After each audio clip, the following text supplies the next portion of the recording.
Welcome back here to the Mountain Morning Show. I'm excited to be joined by our next guest. He's a good friend of the station. His name is Bill Humbert. He's the author of this great book here, Employee 5.0, Secrets of a Successful Job Search in the New World Order. Bill, how are you doing today? Diego, I'm doing great. Thank you. Good to see you as always. What expertise are you bringing to the table today? We're talking mainly about 4 common mistakes that job seekers have.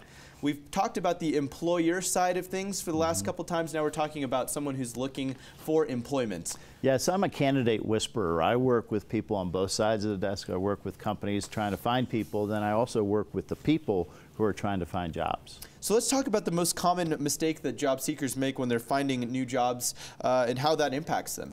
Well, you know, they do the same thing companies do.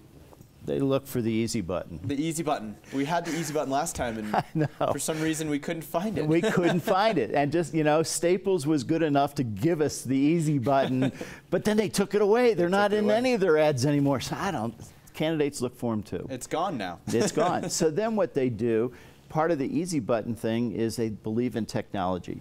And so they go like this, and then they go. And they do the prayer. I hope somebody's looking at my resume.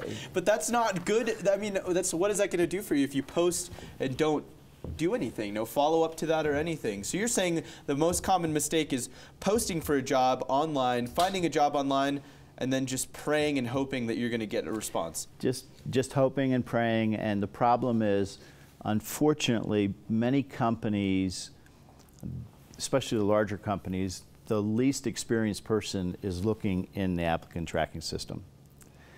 So if you don't have the exact words, your resume is not popping out. So you're saying that a lot of the time the people who are on the hiring side of things are looking more for keywords, or the technology is really the filter that's being used with the technology is looking for these keywords rather than actually looking at how qualified you are as a candidate. Exactly.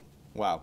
So what advice do you have for people who are looking for jobs to kind of avoid or mitigate some of that look over? Well, the second problem that they have, a mistake that they make, is they don't network. And part of it is they believe, I don't know how to network. Yeah. They've been networking since they were that big. Exactly. It's just Where'd you get that? It's just called they just don't call it networking, right? You just got to frame it differently, and you've been networking this whole time, right? All your life. You've been practicing for this whole moment all your life. So it's actually the best way to kind of mitigate this, I guess, would be to, obviously you have to apply for some of these jobs online, but to maybe start making personal connections with people who have been previously employed there, who maybe know someone who's employed there, or who maybe are currently employed there.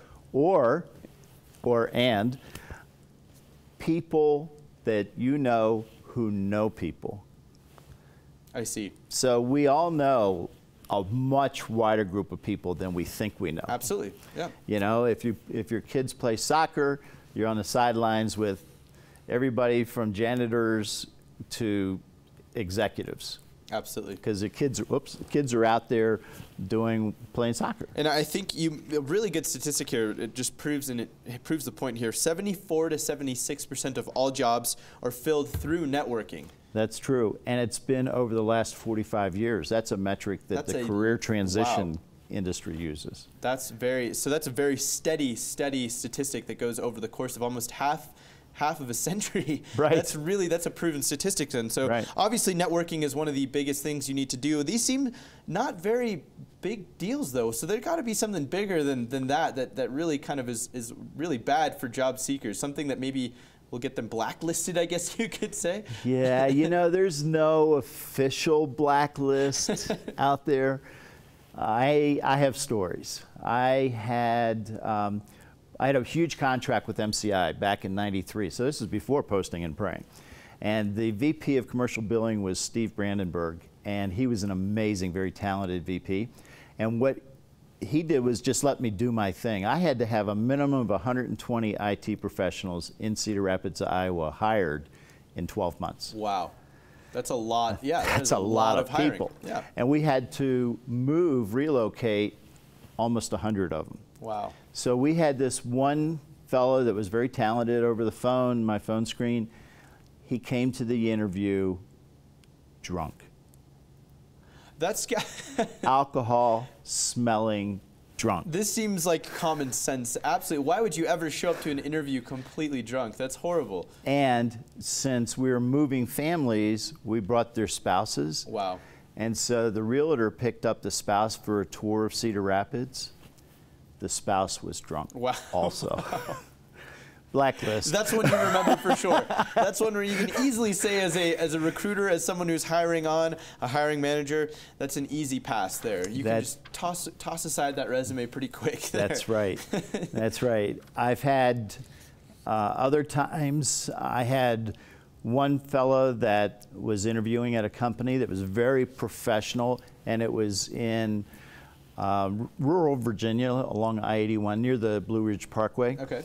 And I said to him, these people in this company, I prepped them, dress in suits and ties. So don't think you're going to show up in jeans and a t-shirt.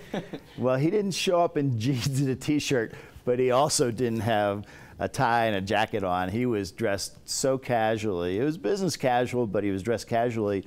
And as soon as he walked in the door, the receptionist rolled her eyes, sent him over to HR. HR rolled their eyes, sent him to the manager, and it was a very short. You can only assume what happened at that point. It was short.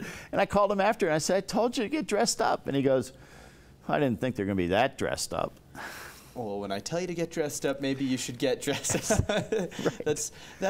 That's amazing to me, because the first impression really is one of the biggest points. We've talked about this before.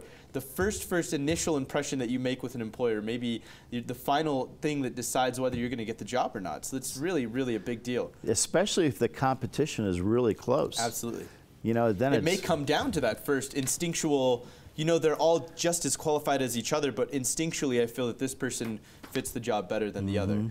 So that's a huge deal there. Let's talk about maybe some tips and advice you have for people, because there's a lot of mergers and consolidations that happen now with larger companies, and maybe these employees have been with this company for 10 to 12 years, and unfortunately they're maybe getting laid off, and they haven't been in the market for a long time. Maybe the last time they applied for a job was before you did the post and pray kind of thing. Right. So what advice do you have for them that are just re-entering this market, this new job market? It's great that you asked me. I'm actually on chapter 6 of my next book, and it's for people who are over 50 looking for a job.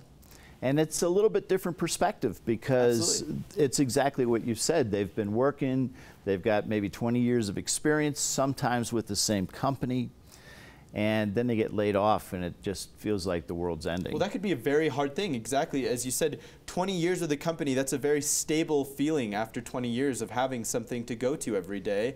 And then that being taken away. Like you said, it feels like the end of the world. What am I going to do now? Right. So what I do in my books is I kind of help them pick themselves up by their bootstraps and then move forward. And so this book is going to be a little bit different because it's coming from that perspective. Okay. And the nice thing for me is that I can talk from experience. Yesterday I turned 69 years old. You look great. You look great. Yeah. Thank you.